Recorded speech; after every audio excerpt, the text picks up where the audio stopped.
Hello, welcome everyone to today's webinar, L&D Made Easy, Lean Strategies for Transformative Training, presented by Litmos.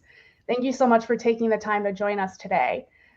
Please feel free to introduce yourselves in the chat window and tell us where you're signing in from. We're really excited to have everybody here, get the conversation going.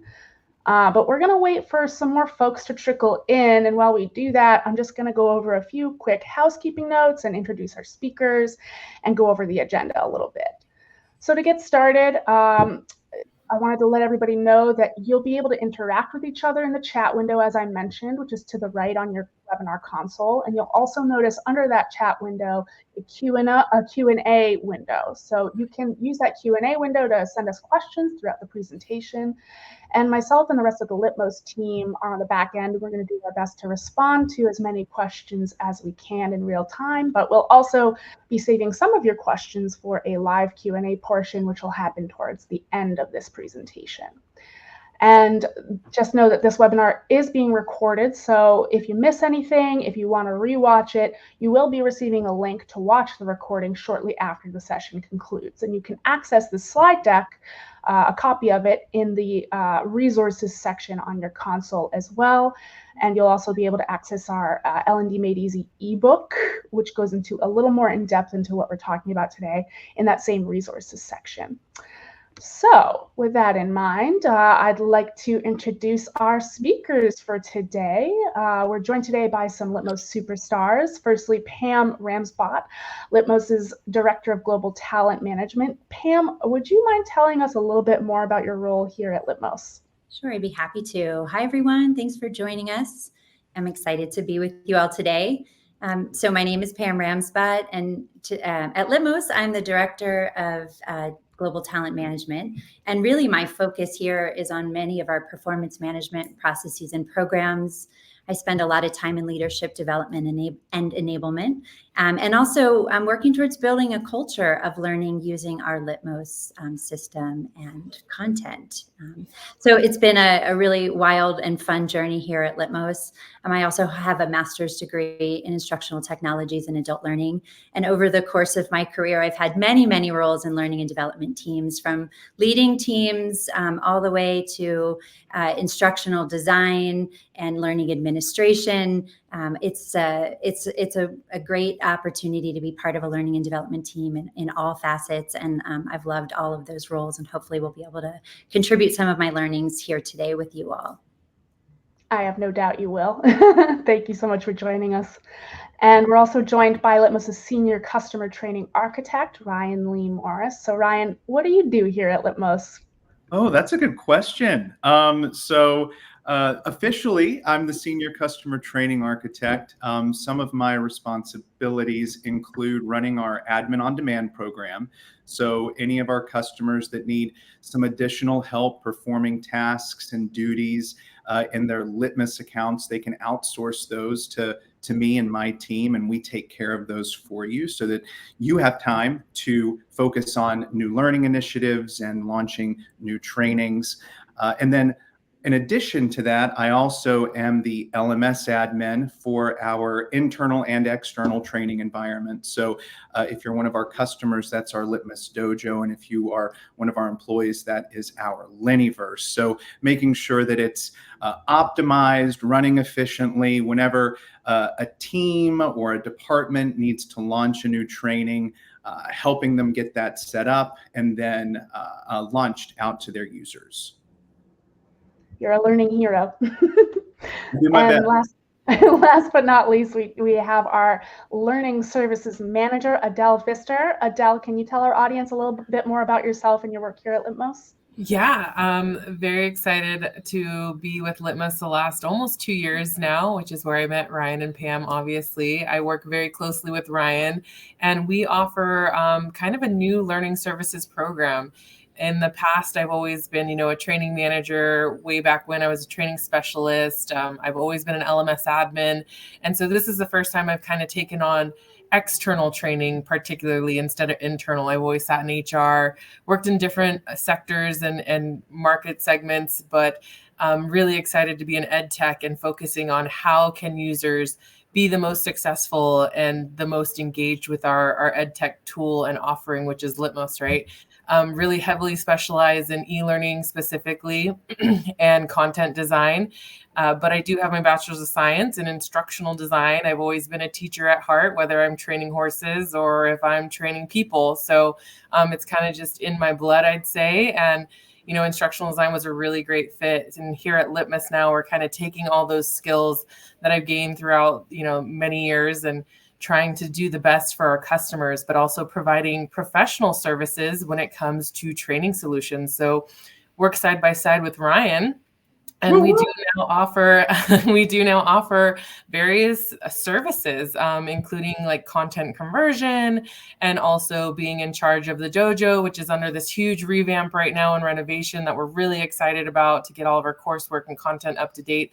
I'm sure many of you know about updating content and how much of a lift that can be. So, and how do we scale that and how do we make it the most impactful for our customers? Because the number one thing we want is for our customers to be successful in our tool and our platform.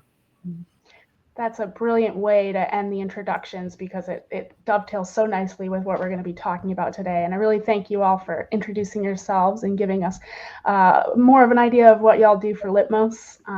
And so I just wanted to go over the agenda really quickly before we hand it over to our team to discuss today's agenda.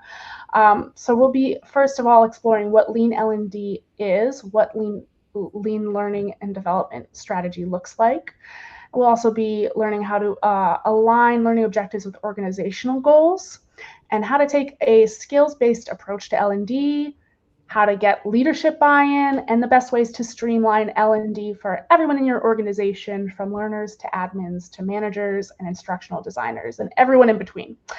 So we'll also be hearing from Litmos customers, how they've leveraged their LMS to make learning easy, and we'll be exploring a couple of tools to do that.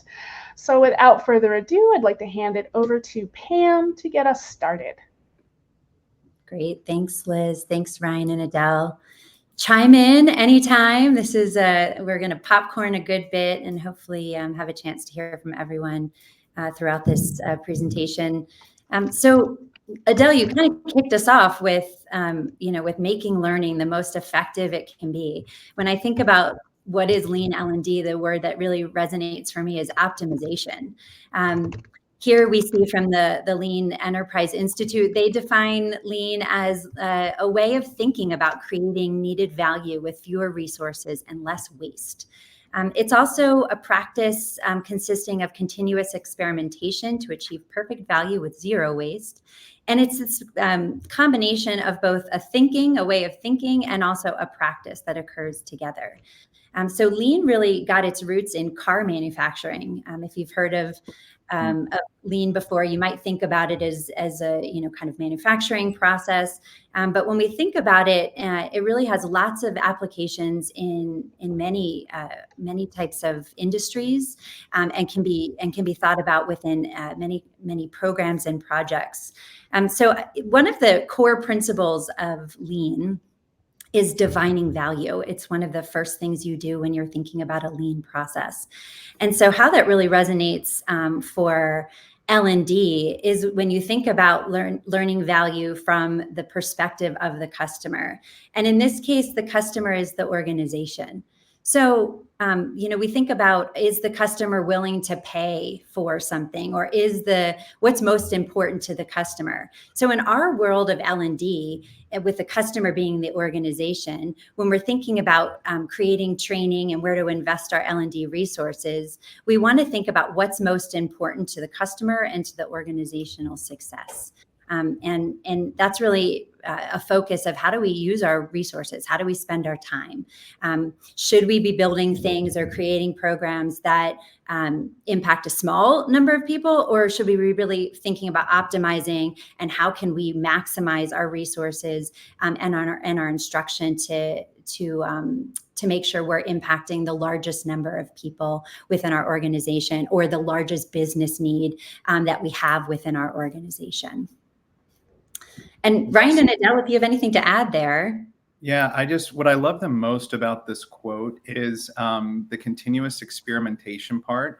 So many times when, like, especially being customer facing, I think there were a lot of times, especially folks that are new to L&D, are a little apprehensive, a little afraid that if they don't create something perfect and launch something perfect from from day one, that that everything's going to hit the fan.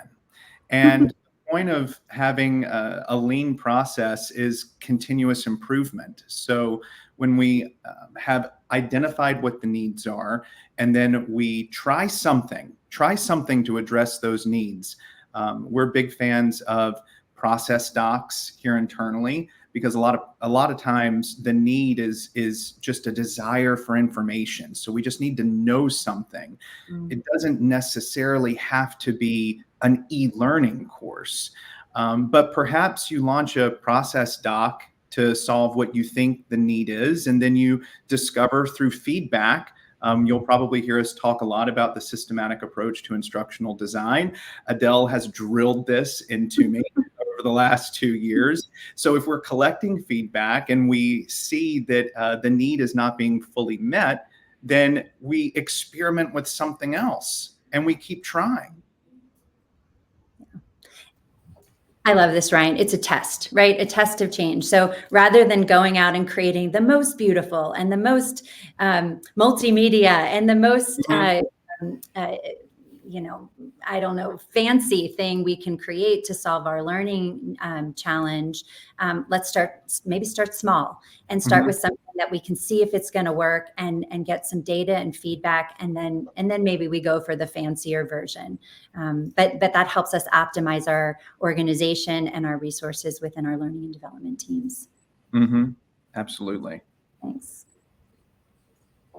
Ryan kind of took the words right out of my mouth there. I was going to go into iterations and making sure that you're really, if you're really heavy duty into the theory behind it, maybe check out the SAM model. The SAM model will be really good for you around, iterations and what that looks like in the process of really using instructional method to create continuous improvement, because it is very important when you're creating lean stuff. And Ryan will tell you that we do not put out, we don't strive for perfection. What we strive for is actual application of skills and the ability to have skills when they're done with the training. Well, that's great. Let's take a little bit of a pulse from our audience here. And there's a poll coming. So what business needs does your L&D team try to meet? So we have employee retention, time to competency, increased revenue, increased compliance, leadership development, and higher customer satisfaction. And if something is not listed on this poll that you want to share, please add to the chat so we can hear from you. I just feel like we should have some music during these. Right, like a little elevator music. All right. All right. Look at that. So we've got time to competency. Takes the cake there. But all the others are pretty high as well. They are. Yeah, close running for many of these business needs. I'm seeing industry-specific education as well from Lorraine. Oh, that's good. Time to competency is, certainly not new. We hear this often from our customers. We hear this internally from our internal teams. How do we make sure that the people who join our organization are onboarded very well, have the training in their specific functional areas to be able to do the job very well, and have additional training as they continue to grow in their career, and they can gain additional expertise within their functional roles, so that they can continue to elevate in their lines of business and beyond. This is something that we focus on internally often in many of our functional areas. And I think, it also plays a big role in our work with our customers. How do we ensure that our customers have the competencies they need to be able to leverage the technology and build the training organizations and the learning cultures that they desire? Absolutely. And I was just going to say that's just like an area that Adele and I are like hyper focused on right now, especially with our revamp, is how do we make sure that our customers are able to take the training and then use the platform the way they need to and have the best experience that they could right out the gates. So really excited about that project overall, but also to say that we're all going through this same idea of how do we get people using our things or doing their jobs faster, better, stronger every single day. Mm-hmm. I see a lot of interesting comments in the chat. Just oftentimes there's training out there for maybe a specific functional area or a specific role that's common. Let's say sales. I think we can all agree that you might be able to find sales training either for purchase or online, maybe even free in some cases. But then when we talk about industry specific training or very specific role training, that oftentimes needs to be created. And it's something you're developing internally that's really necessary in order to achieve that time to competency. And it just poses an additional challenge for teams when it doesn't exist in the world. It's something really unique and special to your organization.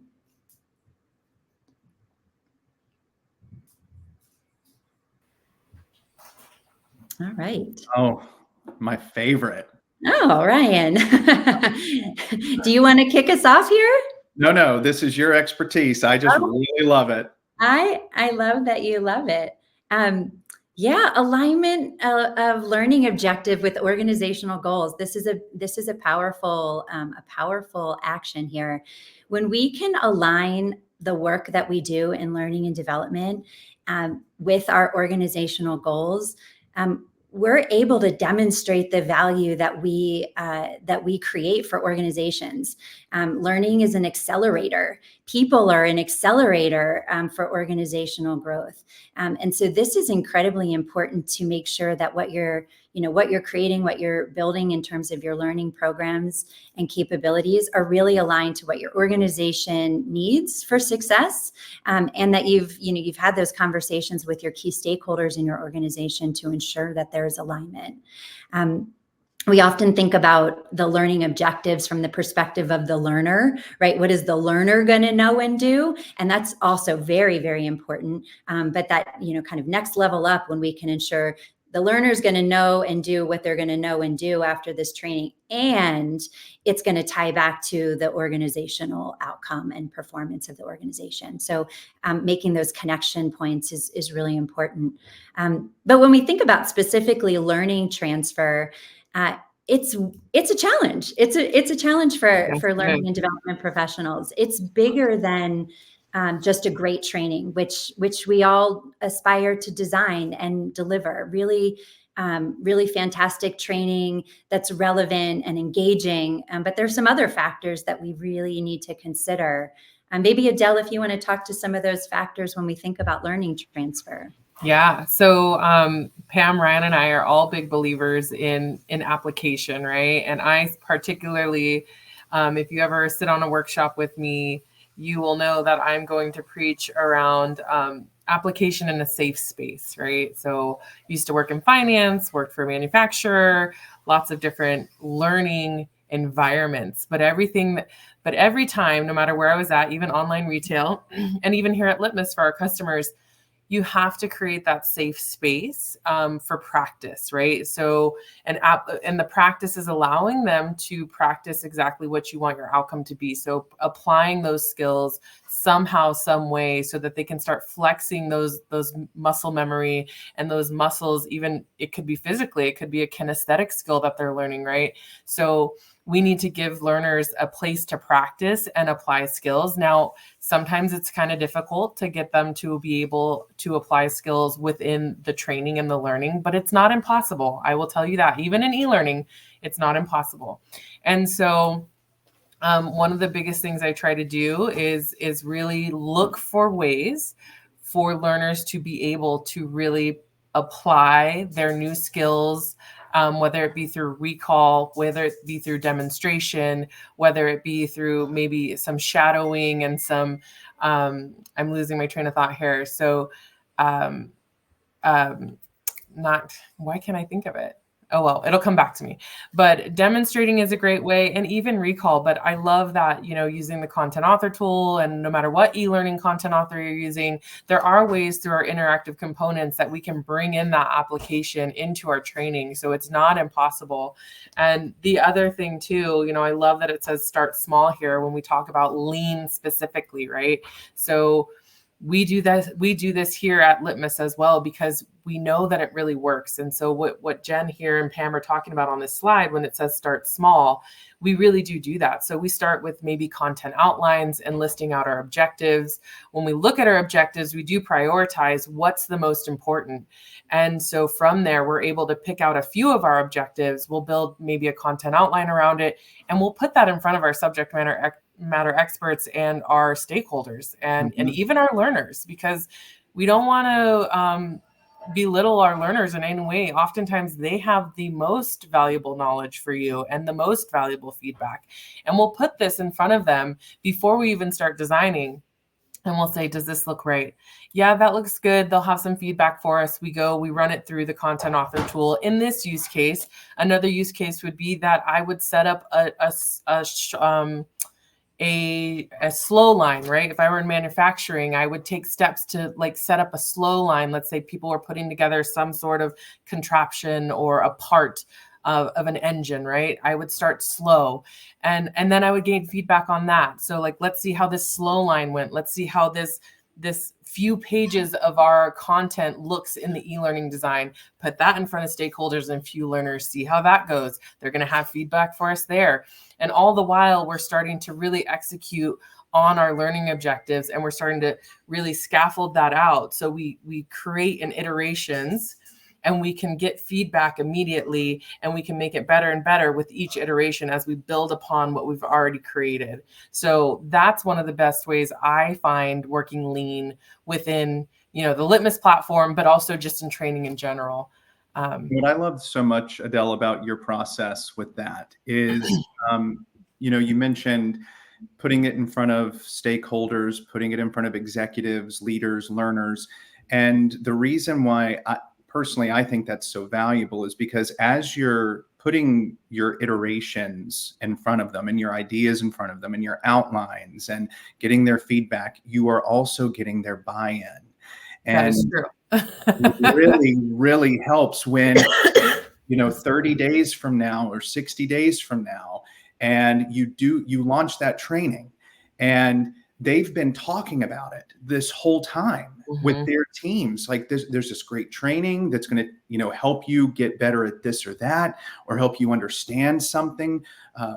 And their excitement translates to motivation and excitement amongst other people in the organization. And then you've got more engagement and people coming in ready to take what you just finished. And that is premeditative, right? I'm not doing it unknowingly, right? And so people like to be heard. We're all human. We like to, and sometimes during those SME meetings, they're venting sessions, and it's still valuable because they're finally feeling like, oh my goodness, someone is listening to me about this gap that I have that I've been wanting to fill. And now someone's here to help me with it, right? And so there is a lot of great buy-in that happens, and it's all this kind of beautiful cyclical relationship that occurs.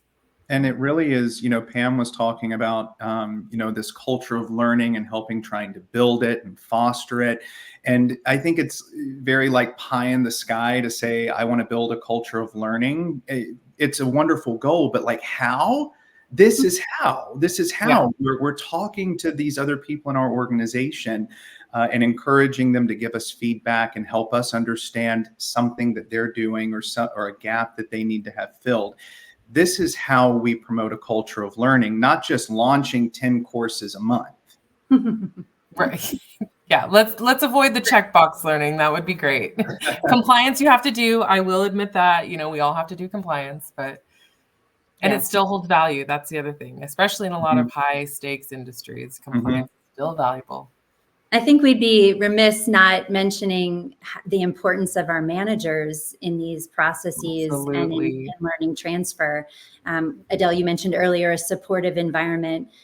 It's great to have that supportive environment during practice and during the learning intervention. And then what happens when that learner gets back to their quote unquote desk? How do we enable those managers with the capabilities to provide feedback and coaching and make sure that learning transfer really happens on the job so that it can accelerate the growth of the organization? They play a very crucial part in making sure that happens. Yes. And getting their buy-in in the beginning is really part of the process. Critical. Yeah, critical. And I should say, when I said, forgive me, because when I said, application and practice in a safe space, what I mean by that is that creating a space for learners to make mistakes without much consequence, right? So they can practice and know if they break something, if they do something wrong, if they don't get the right answer, it's very low consequence. And, we see that in children all the time, but it doesn't change in adults. And that's what really boosts confidence. And confidence is really important when it comes to transfer of knowledge. The more confident someone is, the more likely they are to successfully learn. Yeah, we should, do another session just around psychological safety. I mean, yes, we could. But it's a hard thing to help promote. And getting there takes time. But we all foster that together, and it's about giving people the space to make those mistakes. And I actively encourage new people in the organization that I work with. I tell them to fail. I ask them to please fail, and that's I just go big. And if you fail hard and fail fast. And that's a lot to do with my theater background. Whenever you're on stage and you're starting rehearsals, your director wants you to go big and over the top, because it's much easier to pull a person back than to propel someone forward. So shameless plug to encourage all of your people to fail hard and fail fast, bring it right into thoughtful skill building, which is very much on everyone's minds these days, especially because many companies are moving towards skill-based hiring, towards skill-based promotions. So, Pam, I love your quote on this page, "Don't boil the ocean," because I'm one of those people that wants to boil the ocean with just about everything I do. Back to, go big or go home. So when we think about what this means, it's really about defining, what those needs are first. So skills that are needed.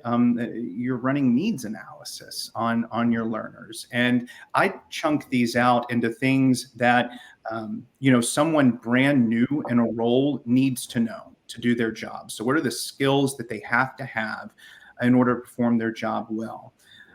And focusing, and Pam and Adele, please, if you think differently, let's talk about it. But thinking about, those are the table stakes that we want to focus on. Those are the things that it doesn't matter who you are, where you are, how long you've done something at another organization. When you come to ours, you need to have these skills to do this job well. And we want to empower and educate people so that they can. And we want to try and be really tactful in that pursuit. But then there's also skills that you want to help people earn for career development, for personal development, and moving around and upward within your organization. So when we talk about not boiling the ocean, I think that second bullet point really comes in handy. So being realistic. So we're talking about Lean L&D. A lot of us work on teams of 2, maybe 5 or 10 if we're lucky. So we really have to be in conversations with leaders in our organization and with those frontline managers, in addition to our learners, of course, so that we know what the needs are, what skills we need to educate toward, and then decide, okay, this is how much time during the day that I have to dedicate toward this training. And if you know that it takes you 40 hours to develop a really good learning experience, then you just start working backwards from that and deciding, okay, this is what the biggest need in my organization is, and I'm going to address that first. And then, being inclusive, of course, we just want to really bring in those folks again, because they have the information that we need. It's just about, again, providing some psychological safety for them, having some questions that you can take to the conversation, because these ambiguous things like what problems do you have, or, these non-specific things, or how can I help? I mean, it's a beautiful question to ask, but at the end of the day, it's not getting to the problem that you're trying to solve, or the skills that you're trying to address and educate toward.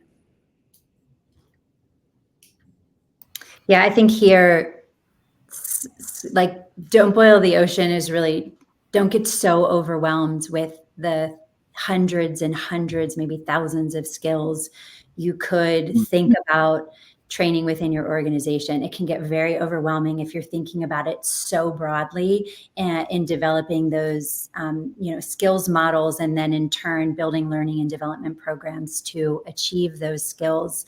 And that's, going back to that lean concept. What are the skills that are impacting the majority of your organization? Could you start with that? Or maybe you've got a team that you're focused on that has that high impact on your organizational success in that, in that quarter. What skills do they need? How do you focus on them? It really can get overwhelming if you're trying to do role-based skills, and you're trying to do professional development skills, and you're trying to do leadership skills, and you're a team of 2. And so try to really narrow your focus and be realistic about what's doable for your size learning and development team. And another thing that's super helpful is if we were to go back a couple of slides, and it's really aligning these skills to organizational goals. So how does educating and helping people attain these skills support the goals of the business?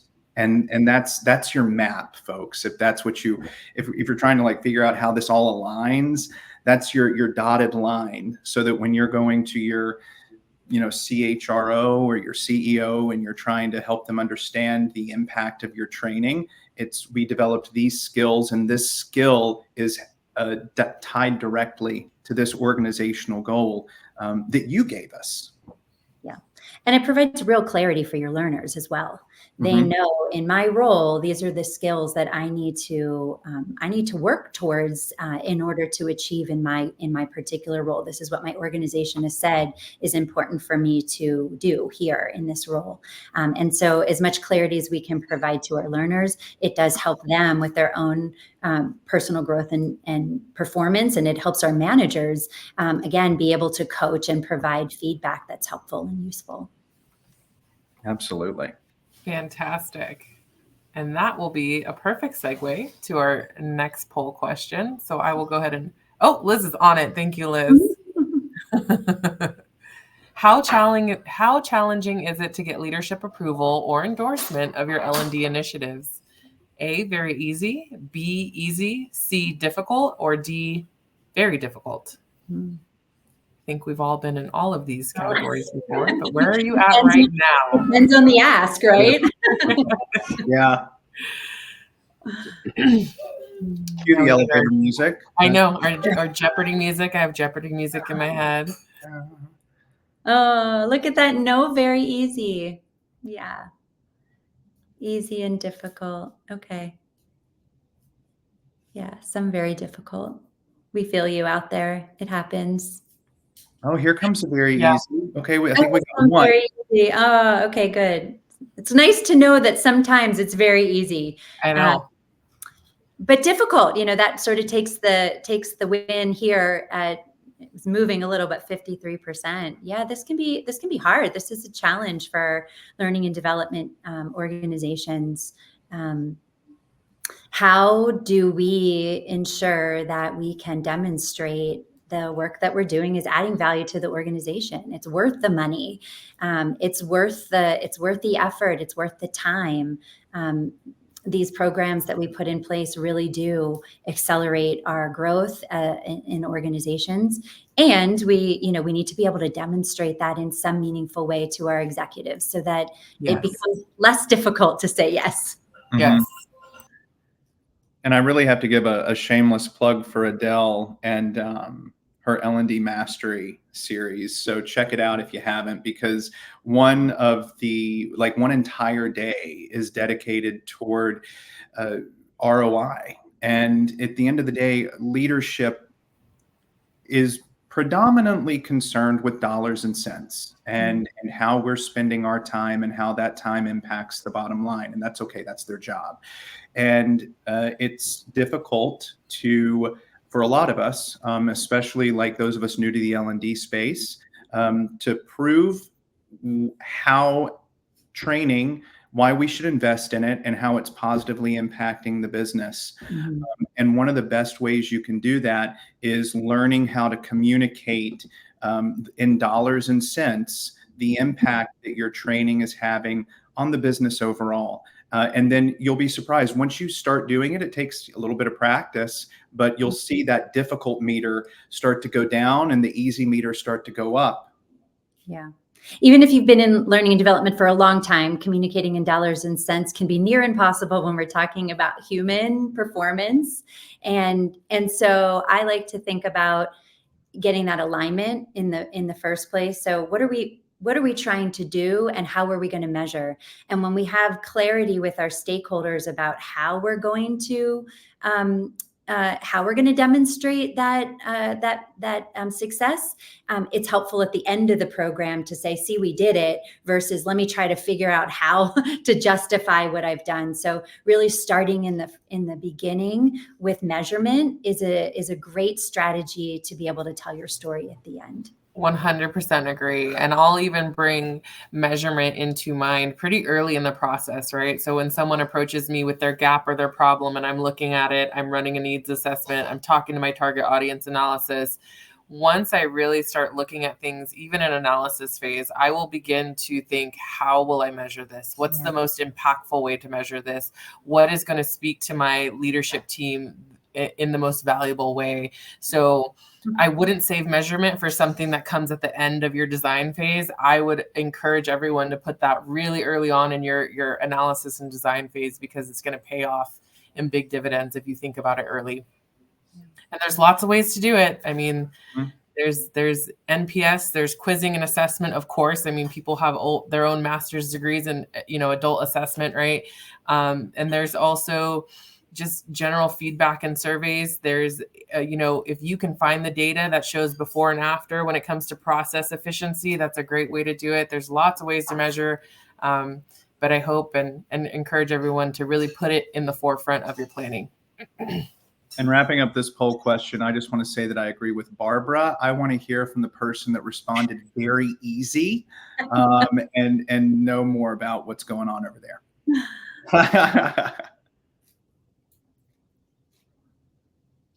Oh, wow. So when speaking of compliance, it's like proving a negative. No audit findings and no lawsuits means we may be doing something right. That is a great segue, Teddy, into what we are talking about next.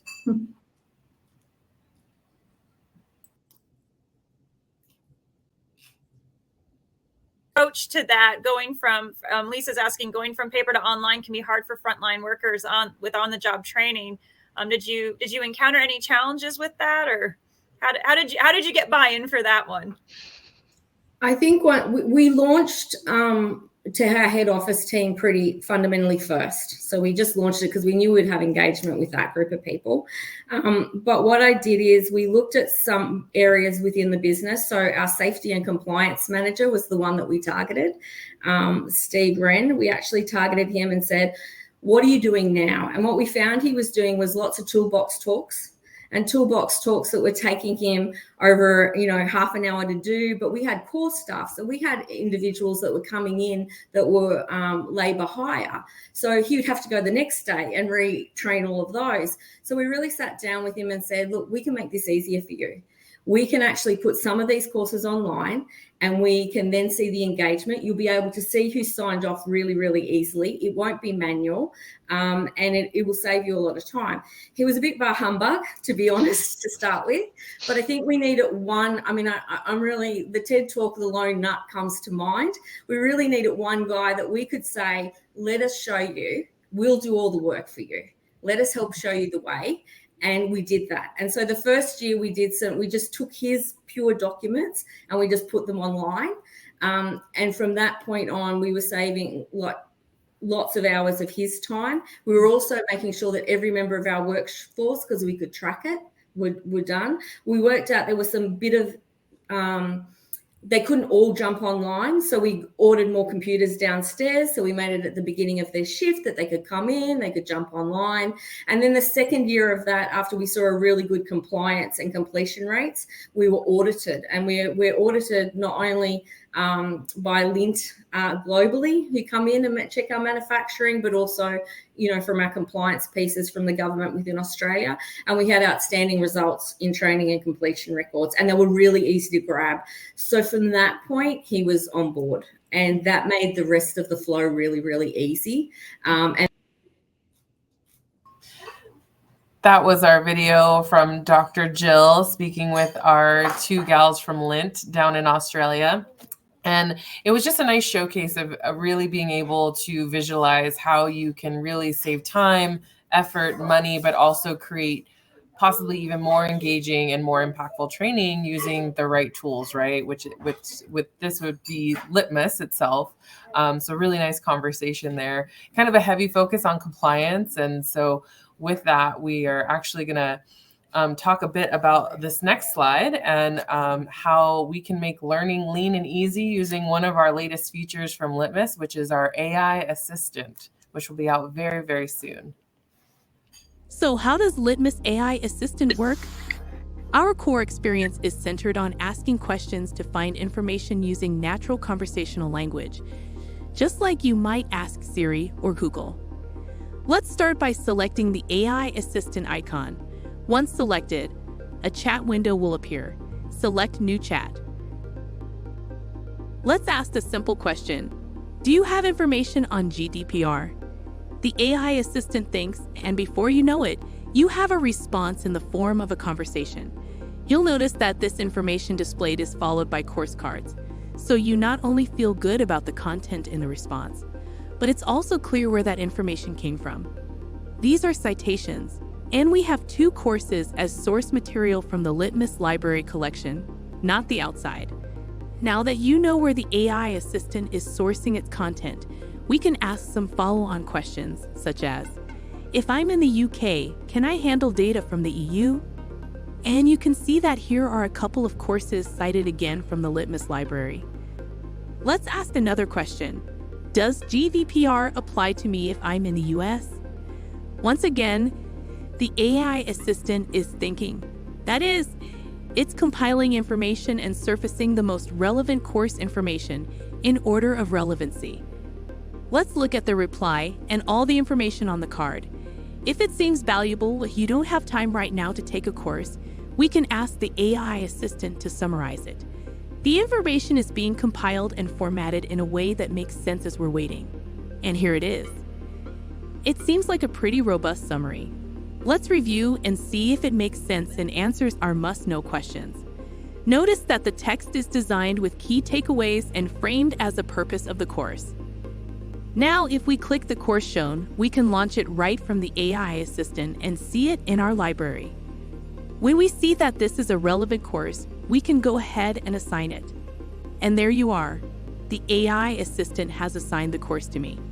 Now that we're done asking about the GDPR, let's start a new topic by selecting New Chat. Let's ask, can you help me find information on getting feedback?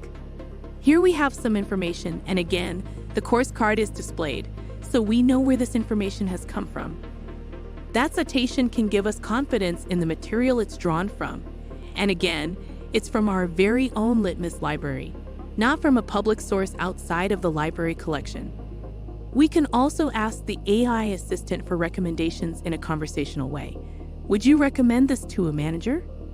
It's given us that initial course plus another one specifically for new managers. Fantastic. Remember, the responses always come in priority order based on the conversational details you furnish. The first course here has been prioritized for us, and in this case, for a new manager. Let's now ask for a summary. The summary is being carefully constructed by the AI assistant. The purpose of the course and key takeaways are crucial elements to the Litmos course summary. Importantly, it differs from a course thumbnail description you saw as you click through to view the course. And here it is, our summary. We can scan it and it looks great. Let's ask the AI assistant to assign this course to that new manager. Done! And just like that, the manager has got the course in their queue. So in the previous example, you saw self-assigning. Here, if the user is in a supervisory role, the assigning action is this simple to do directly via the Litmos AI assistant, which I think is pretty cool. And if the learner goes to their training, they can see the assigned course in their queue.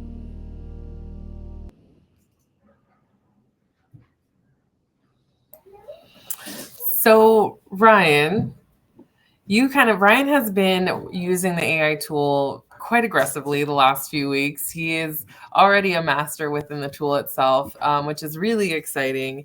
And if you were to recommend, like Lint talks about all their compliance and, having to kind of bring everything from face-to-face to within the platform itself, is there a way that you think or see the AI tool being able to help them? Like, let's say if it was a compliance-specific use case.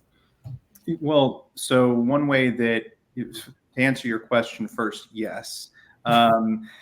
So one way that admins can heavily use that AI assistant, especially folks that are coming in and they're inheriting a Litmos account, maybe there's hundreds or thousands of courses, it can really help you get a lay of the land. So instead of trying to go through the library and figure out what all of the compliance courses are, or what compliance courses are there, for people in Australia, it'll curate that list for you in the AI tool when you ask it.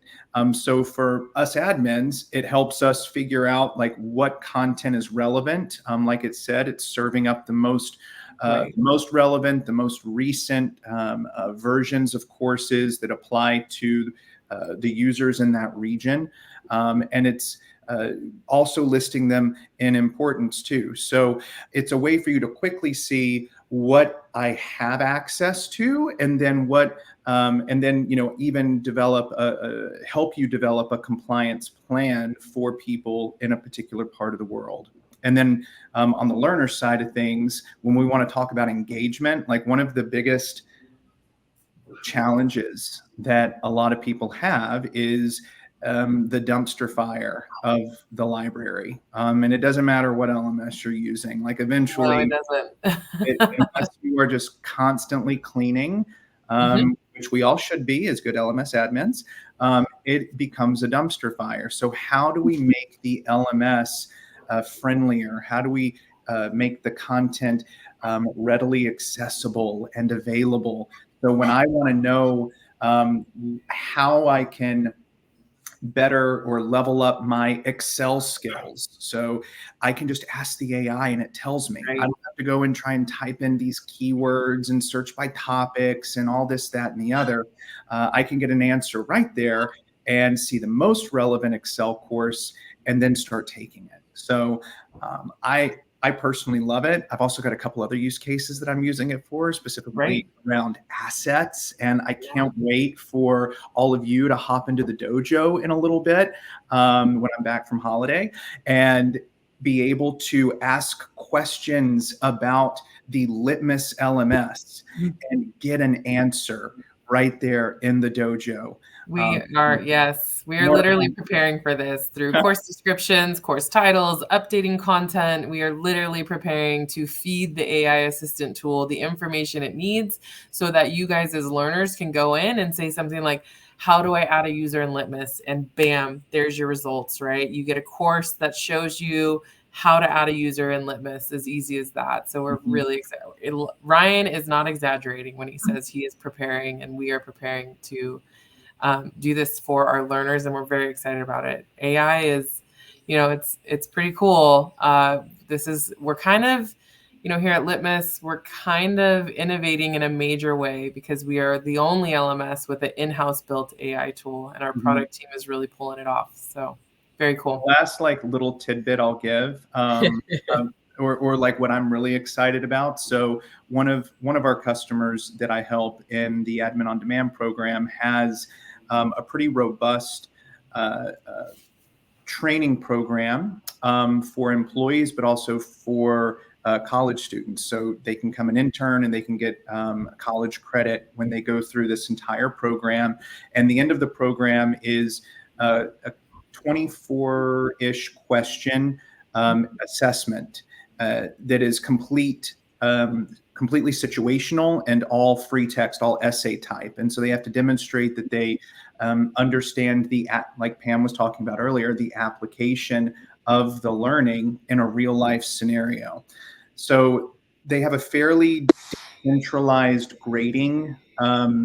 People in the organization grade these. So different frontline managers in different territories and regions. So there's a rubric that they use. And one of the ways that we're leveraging the AI is making that grading rubric available and searchable to those team leaders so that they can find it easily. But here's where it gets really fun.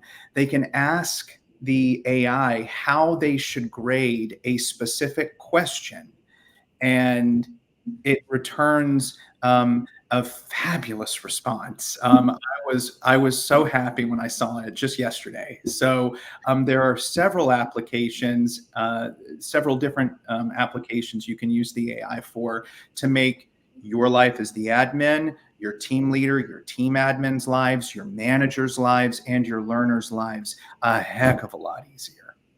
And I'm done.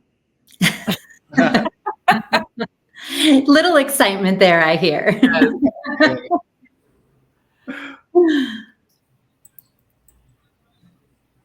Okay, we have another poll question coming up. Which solutions do you leverage to streamline L&D? Check all that applies, so you can check more than one here. Is it the content authoring tools? Is it pre-built training modules? So like the training you get from, say, the Litmos library of content that you can purchase. Is it AI video assessments, tracking and reporting, customizable learning paths, or automations and alerts?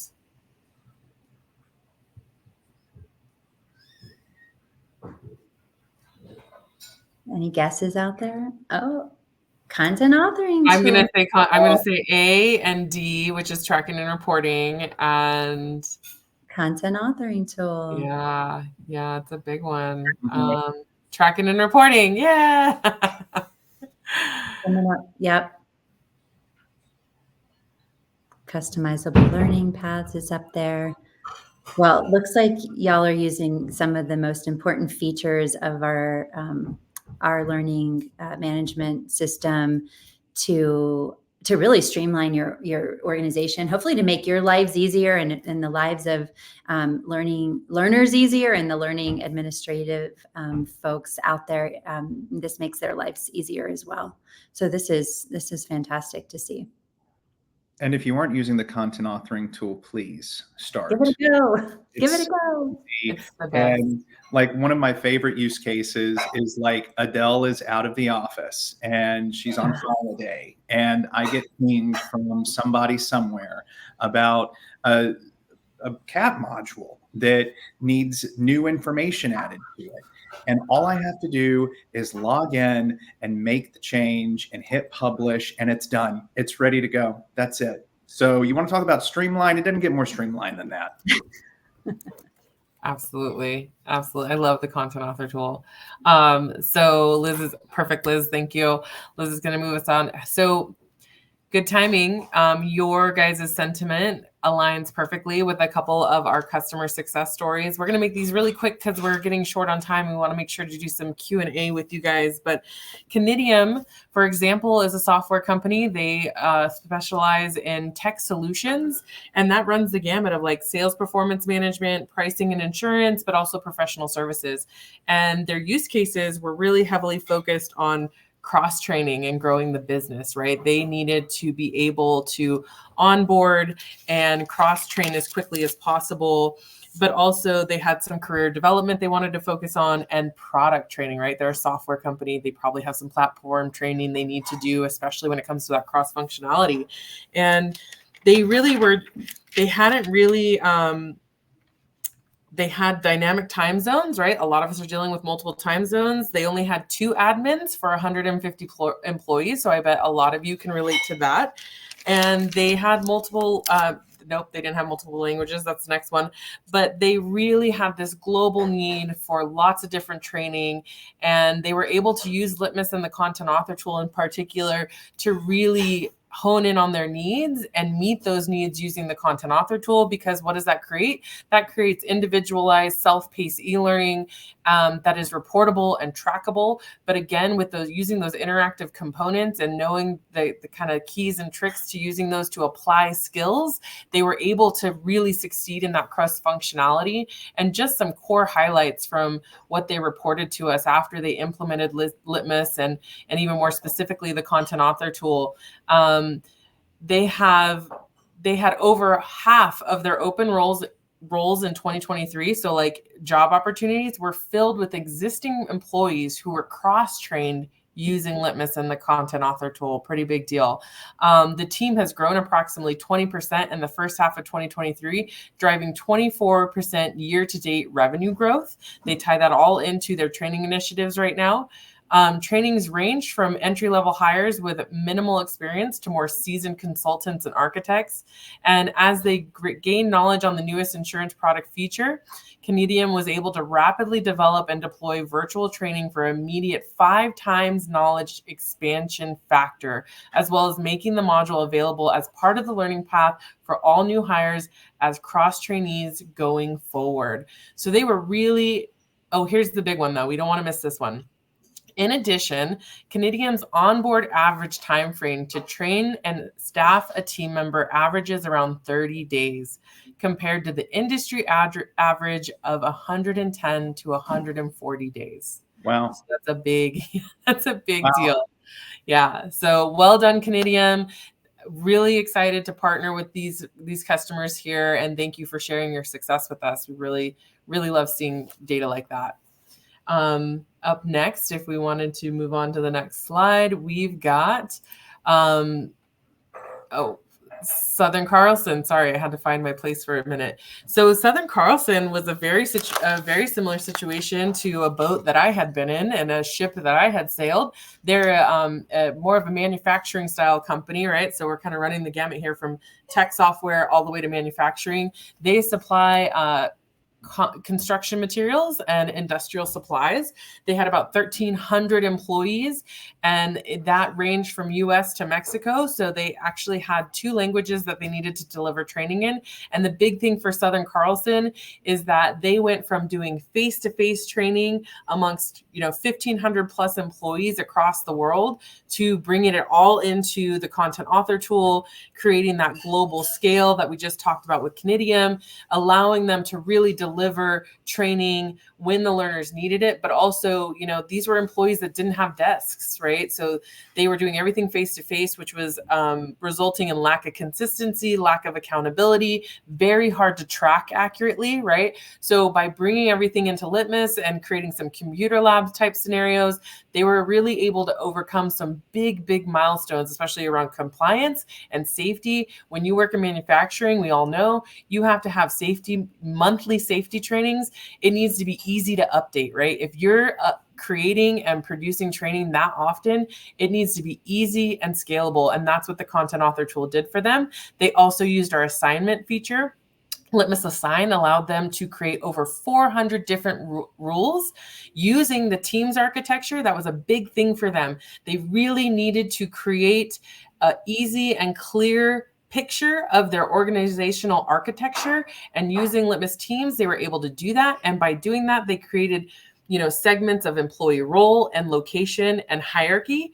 And using those three unique identifiers, they can then submit and create these assign rules that allowed the right training to go to the right people very quickly, in comparison to before. Everything was face-to-face. It was running really slow. And so since December 1st of 2022, over 34,000 courses have been taken because they also used our content library. Over 1,300 employees a month are logging in to take courses. They have documented significant improvement in their learner engagement and compliance rates. For the first time, we are providing standardized training content and tools across all locations and teams, even our deskless employee base. Separately, we have the ability to be proactive with our compliance training for the first time. So as you can see, Kimbrel also explains that their culture has been positively impacted by the introduction of Litmos into their business. So big kudos to them. Again, thank you for letting us be your learning management system. Big wins over here. And with that, I think Liz will take us on to our Access the Guide. Yeah, thank you so much for going over those customer stories. And I wanted to highlight the fact that we do have in the chat, I did share the customer stories page if anybody wants to check out a little more detail about how our customers have used Litmos to make learning easier. And I wanted to also point to the L&D Made Easy guide, which you can find in your resources section. The guide goes over a lot of what we talked about today, but in a lot more depth. So in it, you'll learn how to build an L&D program, how to identify learning objectives, take a skills-based approach to L&D, to lean L&D across the enterprise, how to tailor L&D to specific industry needs and requirements, how to get leadership buy-in, just like Lint did in that video we watched, and how to ensure that compliance fits into your lean L&D strategy. And most of all, how to use learning solutions like Litmos to improve your approach to L&D. We did run out of a bit of time for a Q&A, but I did want to highlight at least one. So if we could quickly go over this, and you guys can give us your insights on this question from Alyssa. I think she's referring to when we were talking in the very beginning of this presentation about like not being perfect, but getting things off the ground and iterating on that. And she says, I love this approach, but how do you gauge, even if it's not 100% perfect, whether it's ready to launch? And I think this is a really good question. So I'd love to hear just a quick take from each of you about what you would recommend to Alyssa. So Pam, do you want to go first? I immediately thought of something, but I'll let you guys go first on this one. Go for it, Adele. Okay. So this will not be shocking at all. I don't think. I look at my learning objectives, and does what I'm putting out meet one, if not all, of the learning objectives? And if the answer is yes, then it's probably worthy and valuable. If you've done the right analysis, your learning objectives should be valuable. And therefore, if the training or your project meets those learning objectives in some way, shape, or form, what you're about to launch will also probably be valuable. Took the words out of my mouth. It's real. We love some learning objectives, let me tell you. Does it meet the need? Does what you're ready to go live with meet the needs that you've identified? And if you've identified the needs, and if your training or your process doc or whatever it is meets that need, then go for it. And then start collecting feedback. And then you improve it. That's right. That's it right there. Mm-hmm. Measure, monitor, iterate, repeat. That's it. Yeah. Thank you so much for taking the time to join us, everyone. And thank you to our panelists, Pam, Ryan, Adele. We really appreciate all of your insights. Just a reminder to everyone that this was recorded, so you'll be able to find the recording of that in your inbox in a little while. And everybody have a great day and keep learning. Thank you. Thanks, everybody. Always learning. Bye, everyone. Thank you.